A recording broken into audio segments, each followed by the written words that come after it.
Ah, bonjour à tous. Le carbone, l'oxygène, ensemble peuvent former du monoxyde de carbone. C'est un gaz inodore, incolore et mortel. Une centaine de morts par an en France, 1300 accidents impliquant 3000 personnes.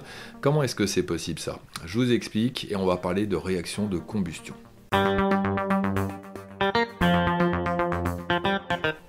Allez, je travaille ça avec vous, ok? On le fait ensemble. En fait, ce qu'il faut savoir, c'est que les hydrocarbures sont utilisés, par exemple, pour chauffer.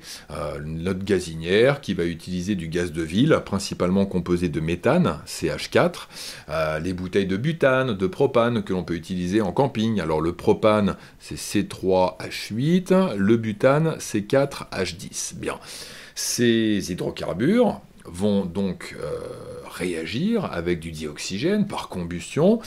Donc ceci peut réagir avec O2 qui est présent dans l'air pour former quoi? Pour former du dioxyde de carbone, CO2, plus de l'eau, H2O. Voilà, c'est ce qu'on appelle une combustion complète.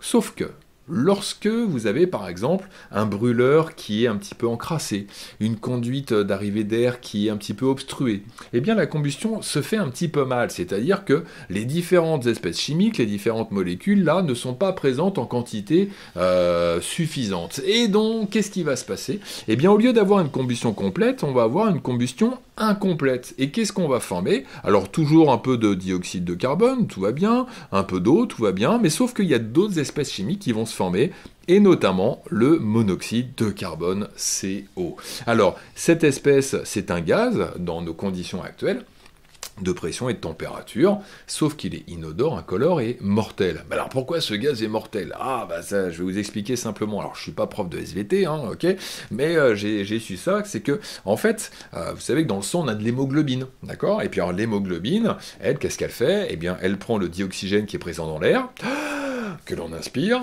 au niveau du contact poumon et puis les petits vaisseaux, là, voilà, hop, ça va les récupérer, l'hémoglobine va récupérer le dioxygène, et ensuite va pouvoir, comme ça, alimenter nos organes, et notamment le cerveau. Bien, c'est comme ça qu'on vit, hein, voilà.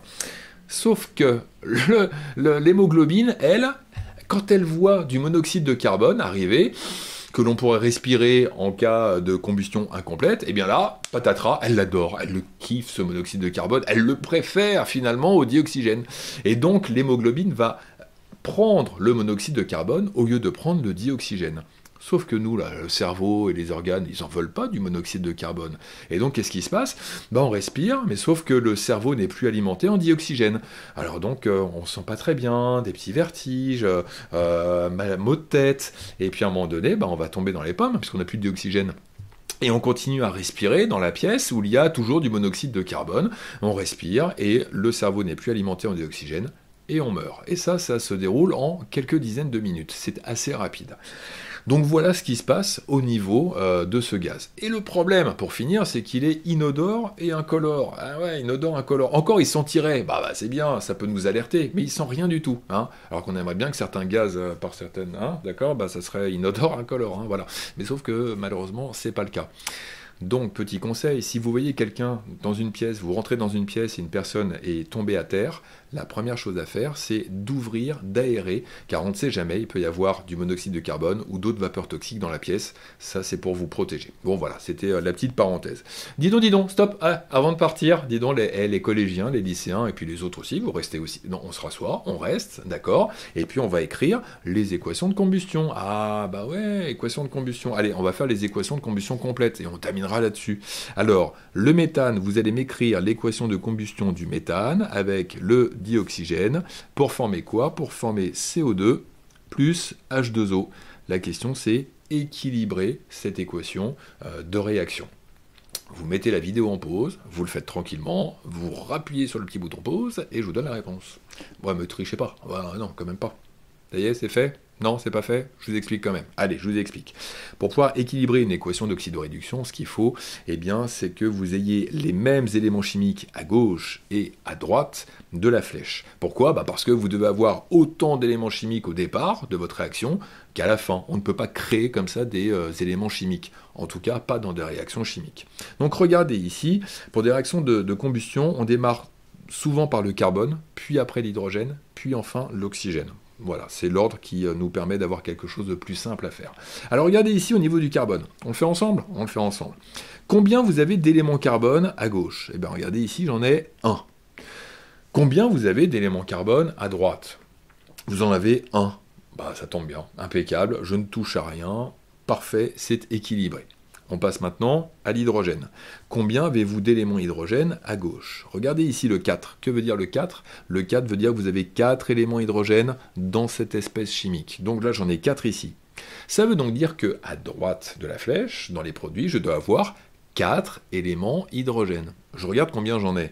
Alors, combien j'en ai? Là, j'en ai pas. Ici, j'en ai... Ah, regardez. Ici, j'en ai 2. Bah donc il m'en manque. Ça veut dire que j'ai produit cette espèce chimique où il y a 2 éléments hydrogène, or il m'en faut 4. Donc il va falloir que je produise 2 fois plus, allez je prends le petit stylo rouge pour bien que vous voyez, 2 fois plus de H2O pour avoir au final 4 éléments hydrogène. Et là c'est équilibré. J'ai rajouté un chiffre devant, ce chiffre s'appelle un coefficient stoichiométrique. Oh là là, le gros mot, je sais pas qui l'a inventé, mais enfin bon, comme ça, coefficient stoichiométrique. Bien. On termine avec l'oxygène. Regardons à droite ce qu'on a déjà. À droite, on a combien d'éléments oxygène? Là, j'en ai 2 ici, et ici, j'en ai combien? J'en ai 1. Non, j'en ai pas un, regardez. J'ai 2 fois H2O, j'ai 2 molécules d'eau. Dans chacune des molécules d'eau, j'ai un élément oxygène, donc au final, j'ai bien 2 éléments oxygène. 2 éléments oxygène ici, 2 ici, au total, j'en ai 4. Donc à droite, je devrais en avoir 4 aussi. Je regarde, j'en ai combien? Ah, j'en ai 2. Ah ben il m'en manque. Combien de molécules de dioxygène je dois avoir pour avoir 4 oxygènes? Je dois en avoir 2. Voilà l'équation ici de combustion, elle est ce qu'on appelle équilibrée. Vous avez compris? Ouais? Alors je vous en donne une autre. Vous la faites, si vous avez trouvé, bah bingo. Allez, tout à l'heure je vous avais parlé du propane, vous vous souvenez? Le propane C3H8. Eh bien, entraînez-vous avec cette réaction de combustion, C3H8 qui va former CO2 plus H2O. Appliquez la même méthode et vous allez trouver. Allez, je vous laisse faire, et dans 3 secondes, je vous donne la petite réponse directement. Et si vous n'avez pas compris, vous m'envoyez un petit message, hein, promis. Allez, je vous donne la réponse, je vous donne la réponse. Vous avez ici 5 dioxygène, vous avez ici 3 CO2 et 4 H2O. Si vous avez trouvé ça, bravo, vous êtes trop fort. Bon, dites, oh là, ça vient d'apparaître ça c'est génial, ah, foncez, allez-y, n'hésitez pas, là, ça c'est bien aussi, allez-y, tout de suite, oh, allez-y. Vous êtes sur votre lancée, c'est très bien.